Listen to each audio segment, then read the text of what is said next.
मैं सऊदी अरब में अरबी के बच्चे संभालती थी। रात को घर जाने लगती तो अरबी मालिक कभी 3,000 कभी 4,000 रियल मुझे पकड़ा देता। मैं महीना बाद तनख्वाह भी अच्छी खासी मिलती। एक रात अरबी की बीवी नाराज़ होकर घर से चली गई। अरबी ने मुझे घर पर रोक लिया। मेरे होश उड़ गए। उस रात अरबी ने मेरे साथ मैं और मेरा पति सऊदी में रहते थे। हम दोनों ही बीए पास थे, इसलिए मेरे पति को एक फैक्ट्री में वर्कर की नौकरी मिल गई, लेकिन उसकी तनख्वाह इतनी ना थी कि घर का गुजर बसर अच्छे से होता। इसलिए मैं भी एक अरबी के घर उसके बच्चे का केयर टेकर के तौर पर ख्याल रखने लगी। वह अरबी बहुत अच्छा इंसान था। उसने मेरी तनख्वाह भी अच्छी रखी थी। जब मैं अपने पति को इस नौकरी के बारे में बताया तो वो भी बहुत खुश हुआ। कहने लगा, अगर हम दोनों मिलकर मेहनत करेंगे तो घर के खर्चे के अलावा कुछ पैसे भी जमा हो जाएंगे। मैं भी दिन भर खाली ही होती थी, इसलिए घर के सारे काम सुबह ही निपटाकर मैं उस अरबी के घर चली जाती थी। उसके 2 छोटे बच्चे थे, दोनों ही जुड़वा थे, एक बेटी और एक बेटा। दोनों 1 साल के थे। उसकी बीवी बच्चों पर ज़्यादा ध्यान नहीं देती थी, इसलिए उन दोनों बच्चों की पूरी जिम्मेदारी मेरे सिर पर थी। मैं रात 8 बजे तक अरबी मालिक के घर पर ही रहती थी। उन बच्चों की पूरी जिम्मेदारी मुझ पर थी। मैं सुबह 1 से लेकर शाम के 8 बजे तक उसके घर पर रहती थी। मुझे हैरत होती थी कि एक माँ होते हुए बच्चों को देखती तक नहीं थी। बच्चों को खिलाना पिलाना, उनका डायपर चेंज करना, सबका ख्याल रखना, ये सब मेरी जिम्मेदारी थी। वैसे भी मालकिन सख्त मिजाज की थी और मुझ पर भी गुस्सा करती थी। ज़्यादा बात नहीं करती थी। मुझे अभी उनके घर कुछ ही दिन हुए थे काम करते हुए। मैं उस औरत के मिजाज को अच्छी तरह से समझ गई थी। वह हर वक्त नौकरों पर चीखती चिल्लाती हुई नज़र आती थी और किसी से जरा सा भी काम खराब हो जाता तो उस पर चिल्लाने लगती। अगर मालिक घर आते तो उनसे भी जरा सी बात पर शोर मचाने लगती। मैंने ये बात महसूस की थी कि मालिक अपने बच्चों से बहुत मोहब्बत करते थे, लेकिन उनकी बीवी शायद अच्छी नहीं मिली थी। मालकिन जब भी अपने काम से घर वापस आते तो सबसे पहले अपने बच्चों के कमरे में आते थे। मैं बच्चों के साथ ही बिजी रहती थी, इसलिए पहले दरवाजे पर दस्तक देते थे। मैं फ़ौरन से ठीक होकर बैठ जाती थी, फिर ही वह दरवाज़ा खोलते थे। फिर अपने बच्चों को प्यार करते, मुझे भी पूछते थे कि बच्चों ने तंग तो नहीं किया, उन्होंने खाया पिया तो ठीक से है ना। वो अरबी पूरे दिन की बच्चों की रूटीन मुझसे पूछता था। मैं भी उस अरबी मालिक को सारे दिन की रूटीन बता देती थी। एक रात को जब मैं घर जाने लगी तो कहने लगा कि 1 मिनट रुको। फिर उसने अपनी जेब से पर्स निकाला और मुझे 1000 रियल पकड़ा दिया। ये देखकर मैं हैरान सी रह गई थी। हालांकि उसने मेरी तनख्वाह बहुत अच्छी रखी थी और 1000 रियल कम पैसे नहीं होते। मैंने एक नज़र मालिक की तरफ देखा था। मेरी आंखों में हैरानी थी। कहने लगे, ये रख लो, तुम्हारे काम आएंगे। मैंने कहा कि नहीं मालिक, आपने जो तनख्वाह तय की है वो भी काफ़ी है। मेरी बात सुनकर वो हल्का सा मुस्कुराया। कहने लगा, मैं अपनी खुशी से दे रहा हूँ, ये रख लो। मैंने वो पैसे अपने पर्स में रख दिए। मैं फिर जाने लगी। जैसे ही मैं दरवाजे तक पहुँची तो मुझे कहने लगा, बात सुनो। मैंने कहा, हाँ जी। वो कहने लगे कि इस बात का जिक्र अपनी मालकिन से मत करना, उसे मत बताना कि मैंने तुम्हें 1000 रियल दिया है। मैं कुछ देर तो इस बात को सुनकर सोच में पड़ गई। फिर मैंने हाँ में सिर हिला दिया और कमरे से बाहर निकल गई। लेकिन न जाने क्यों उस रात में बड़ी बेचैनी हो रही थी। एक तो मालिक का मुझे 1000 रियल देना और दूसरा इस बात का कि मालकिन से छुपा कर रखना। ये दोनों बातें ही मेरे दिमाग में उलझन का काम कर रही थी। फिर मैंने कहा कि शायद मालकिन ज़रा गुस्से वाली हैं, इसलिए अरबी मालिक को मना कर रहे होंगे। मैंने वो पैसे संभाल कर रख दिए, लेकिन फिर सोच में पड़ गई जब दूसरे दिन मालिक ने मुझे 2000 रियल दिए। इस बार तो मेरा दिल शक में गिरफ्तार होने लगा था। आखिर मालिक मेरे साथ इतनी मेहरबानी क्यों कर रहे थे? मैंने वो 2000 रियल भी वापस पकड़ा दिए। मैंने कहा मुझे ये नहीं चाहिए, आप क्यों मुझे रोज़ रोज़ इतने पैसे दे रहे हैं। मैंने फटाफट से अपने चेहरे को सही किया था क्योंकि वो मेरे चेहरे को बड़े गौर से देख रहे थे। कहने लगे कि आप मेरे बच्चों का ख्याल रखती हैं, इसीलिए। मैंने कहा कि वो मेरी ड्यूटी है और उसके पैसे मैं आपसे लेती हूँ।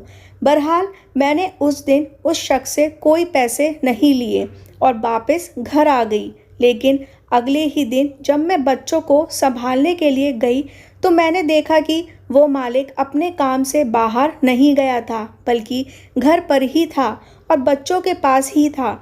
जब मैं आई तो मुझसे कहने लगा कि इतनी देर से आई है, आपको पता है मेरे दोनों बच्चों को बुखार चढ़ा हुआ है। उसके लहजे में फ़िक्र थी और थोड़ा लहजा सख्त भी था।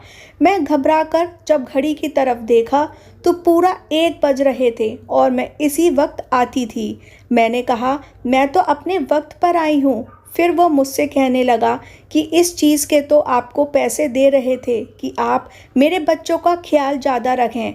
देखिए सुबह से उनको बुखार है, उनकी माँ तो उनकी परवाह नहीं करती, लेकिन मैंने आपको नौकरी पर रखा है ताकि मेरे बच्चों की अच्छे से अच्छे केयर हो सके। इसलिए नहीं कि आप 1-2 बजे आएँ और मेरे बच्चे यहाँ पर बीमारी में रोते रहें। एक बच्ची तो सो रही थी लेकिन उसका जो छोटा बेटा था वो रोया जा रहा था। मैंने फटाफट से मालिक से लेकर अपनी गोद में पकड़ा। दोनों बच्चे मुझसे बहुत ज़्यादा लगाव रखते थे। जैसे ही वह बच्चा मेरी गोद में आया वो बिल्कुल खामोश हो गया। मैंने उसे सीने से लगाया तो वह तप रहा था। मैंने उसके माथे पर चुम्मा दिया। मैंने कहा कि आपको मेरा इंतज़ार करने की बजाय बच्चों को डॉक्टर के पास लेकर जाना चाहिए था। देखो तो सही बच्चों को कितना बुखार है। मेरी बात सुनकर उसने अपनी माथे पर हाथ मारा और कहा मेरी अकल काम नहीं कर रही थी। वाकई मुझे तो उन्हें डॉक्टर के पास लेकर जाना चाहिए था। फिर उसने सोई हुई बेटी को गोद में उठाया और मुझसे कहने लगे कि चलो मेरे साथ, मैं उन्हें डॉक्टर को दिखा दूंगा। ये सुनकर मैं कुछ चौंक-सी गई। मैंने कहा आप मुझे क्यों ले जा रहे हैं? आप मालकिन को लेकर जाइए, वो माँ है और माँ बेहतर बता सकती है। मेरी बात पर वो जरा सा मुस्कुराए थे। कहने लगे कि माँ ऐसी होती है जैसी कि मेरी बीवी है। इसे तो पता तक नहीं है कि बच्चों को कौन सी दवाई सूट करती है और कौन सी नहीं, और दवाई तो आपने उन्हें पिलानी है, ख्याल भी आपने रखना है। तो बेहतर होगा कि आप मेरे साथ चलें। मैं मालिक के साथ जैसे ही कमरे से बाहर निकली तो मालकिन बाहर लॉन्ज में बैठी थी और टीवी देख रही थी, साथ चाय भी पी रही थी। मुझे मालिक के साथ बाहर जाते देखा तो मुझे बोली कहाँ जा रहे हो? अब बच्चों को क्या हुआ है? मेरे बजाय मालिक ने अपनी बीवी को जवाब दिया। कहने लगे तुम्हें नहीं मालूम तुम्हारे दोनों बच्चों को बुखार है, उन्हें डॉक्टर के पास लेकर जा रहा हूँ, तुम्हें चलना है तो चलो साथ। ये बात सुनकर मालकिन के चेहरे पर गुस्सा आ गया था। कहने लगी ना बाबा ना, मुझे नहीं संभाले जाते बच्चे, तुम्हें शौक था। वह दोबारा से टीवी के चैनल चेंज करने लगी। मैं इतना हैरान थी उस औरत पर कि एक माँ होते हुए उसका जवाब इतना सख्त लहजा था। मैंने बहुत सी लापरवाह लड़कियां देखी हैं जो शादी के बाद और बच्चे होने के बाद बच्चों के मामले में जिम्मेदार हो जाती हैं। ये कैसी माँ थी जो बच्चों के लिए कोई तड़प नहीं थी। मालकिन बेहद खूबसूरत थी लेकिन उसे बच्चों की जरा भी परवाह ना थी। पिछले 2 महीने से मैं उनके बच्चों को संभाल रही थी और मैंने देखा था वो मालिक की बीवी हमेशा खुद को ही सजती संवारती रहती थी। कभी नौकरों से अपने नाखून कटवाती, कभी अपने हाथ पैरों पर मसाज करवाती, कभी सर पर तेल लगवाती। हर वक्त अपनी ही परवाह करती थी। दोनों मासूम बच्चों को कभी नहीं देखती थी। बच्चों को बुखार आ रहा था, मैं एक को दवा देती तो दूसरा रोने लगता, दूसरे को सुला देती तो पहला वाला कोई ना कोई कमरे में बड़ी चीज़ खराब कर देता। बुखार में दोनों बच्चे चिड़चिड़ा और जिद्दी भी हो गए थे, वरना तो मेरी बात मान लेते थे, लेकिन आज तो जैसे तंग ही किए जा रहे थे। मैं एक रात बिल्कुल थक चुकी थी। जैसे ही मालिक आए तो मैं जाने की इजाज़त मांगी तो मुझे कहने लगे कि ये बात सही नहीं लग रही, लेकिन मैं भी मजबूर हूँ। अगर आप आज की रात मेरे बच्चे के साथ रह लें तो ये आपका मुझ पर बहुत बड़ा एहसान होगा। मैंने कहा कि मैं कैसे रह सकती हूँ, मेरा पति 9 बजे वापस आ जाता है और मुझे खाना देना होता है। ये सुनकर मालिक का मुंह बिगड़ गया था। मालिक अजीब सी अंदाज में कहने लगे, आप क्या शादीशुदा हैं? मैंने कहा हाँ। मेरा जवाब सुनकर मालिक का चेहरा भुज गया था। एकदम से उन्होंने अपने चेहरे का रूप बदल लिया। कहने लगे, क्या आप अपने पति से कह दें कि एक रात के लिए आपको यही रहने दें, क्योंकि मुझे बच्चों को संभालने का इतना आइडिया नहीं है। रात भर मैं कैसे इन्हें संभाल सकता हूँ? फिर आप उनकी मेडिसिन के बारे में अच्छे तरह से जानती हैं। मैंने कहा ठीक है, अपने पति से पूछ लेती हूँ। मैंने मोबाइल निकाला और अपने पति से कहा तो वो कहने लगे, ठीक है, तुम आज की रात रुक जाओ, मैं खाने पीने का खुद इंतज़ाम कर लूँगा। रात भर मैं बच्चों को संभालती रही और अगले दिन बच्चे शाम तक भले चंगे हो गए थे। फिर मैं जब वापस जाने लगी तो मालिक ने मुझे 5,000 रियल पकड़ाना चाहा। मैंने कहा कि आप क्यों दे रहे हैं? वो कहने लगे, आपने मेरे बच्चों को इतनी बड़ी मुश्किल वक्त में संभाला है और इस पर आपका हक बनता है, इसलिए इसको इनकार मत कीजिएगा प्लीज़। मैंने कहा कि आप मेरी ममता को पैसे से क्यों तोल रहे हैं? हाँ, मानती हूँ ये मेरी सगी औलाद नहीं है, लेकिन मैं हमेशा उन्हें अपने बच्चों की तरह ही समझती हूँ, इसलिए आप अपने पैसे अपने पास रखें, मुझे उनकी ज़रूरत नहीं है। ये कहकर मैंने अपना पर्स पकड़ा और फिर से बाहर निकल गई।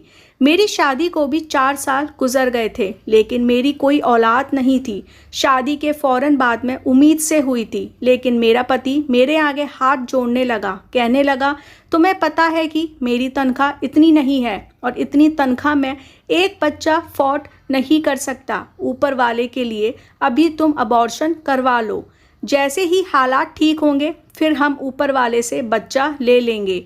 बच्चे का क्या, बच्चे तो हो ही जाते हैं। उस वक्त मैं बहुत रोई थी। मैंने कहा था बच्चा अपना नसीब लेकर आता है, तुम क्यों ऐसा सोचती हो? लेकिन वो मेरे आगे मिन्नत करता रहा, मुझे समझाने लगा, कहने लगा मैं बहुत तंग हूँ, परेशान हूँ, मैं भी तंग हो जाऊँगा, तुम मुझे समझो। उस वक्त मेरे पति सऊदी के लिए वीज़ा लगाने की कोशिश लगे हुए थे, इसलिए मैंने उनकी बात मान ली थी। उसके बाद हम सऊदी आ गए थे। 3 साल से मेरा पति काम कर रहा था, लेकिन हालात जैसे थे वहीं पर अटके हुए थे और हर बात जब मैं ये कहती कि अब हमें औलाद लेनी चाहिए तो वो इनकार कर देता। कहता कि बस 1 साल और रुक जाओ, जैसे ही हालात ठीक होंगे तो फिर ले लेंगे। हम कौन सा बुढ़े हो गए हैं कि औलाद नहीं हो सकती। वो हमेशा ही टाल जाता था, लेकिन मेरा दिल में थी कि ऊपर वाला मुझे औलाद दे दे। इसलिए जब उन दोनों बच्चों को संभालने की जिम्मेदारी मुझे मिली तो मैंने ये सब नहीं समझा कि मैं नौकरी कर रही हूँ या बच्चे मेरे लिए एक बोझ हैं। मैंने अपनी सारी ममता उन पर नौछावर कर दी और दिल से उनको संभालती थी। अगले दिन जब मैं काम पर आई तो मैंने देखा मालकिन और मालिक में झगड़ा हो रहा था।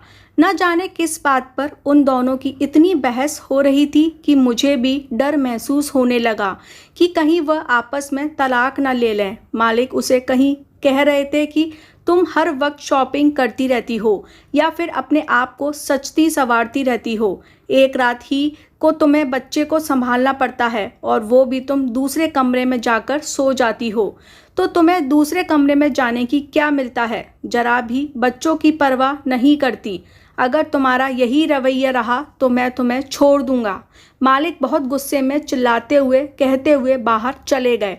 मैं उस वक्त कमरे में सारा शोर सुन रही थी और बच्चे भी उस वक्त शोर में बैठे थे, क्योंकि चिल्लाने की आवाज़ कमरे तक आ रही थी। मेरा दिल धक से रह गया जब अचानक से मेरे कमरे का दरवाज़ा खुला। बड़ी ही गुस्से वाले अंदाज में मालकिन कमरे में आई थी। कहने लगी, चलो छुट्टी है तुम्हारी, यहाँ से निकल। ये कहकर उसने मुझे चुटकी बजाकर बाहर जाने के लिए कहा था। मैं खामोशी से बाहर निकल गई, लेकिन मैं जानती थी कि वह औरत मुझे गुस्से में है, इसलिए कुछ नहीं सुनेगी। मैंने अपना पर्स उठाया और अपने घर चली गई। फिर मैं नहीं जानती कि क्या हुआ और क्या नहीं, लेकिन शाम को ही मुझे मालिक का फ़ोन आया। वो मुझे कहने लगे कि फ़ौरन से घर आ जाओ, मुझे आपसे बहुत ज़रूरी काम है।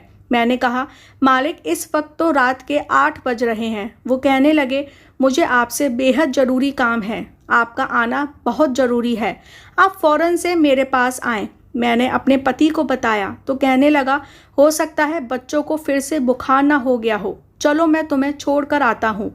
मेरे पति के पास मोटरसाइकिल थी, वो मुझे मालिक के घर के बाहर ही छोड़कर चले गए। जैसे ही मैं डोरबेल बजाया तो दरवाज़ा चौकीदार की बजाय मालिक ने खोला। मैंने हैरत से देखा तो चौकीदार भी घर में ना था। मैंने मालिक से पूछा तो वो कहने लगे कि चौकीदार अपने घर गया है, थोड़ी देर में आ जाएगा, आप अंदर आ जाओ, आपसे बहुत ज़रूरी बात करनी है। ये सुनकर मैं मालिक के साथ अंदर चली गई, पर मैं नहीं जानती थी कि अंदर जाते ही मुझ पर कयामत टूट पड़ेगी।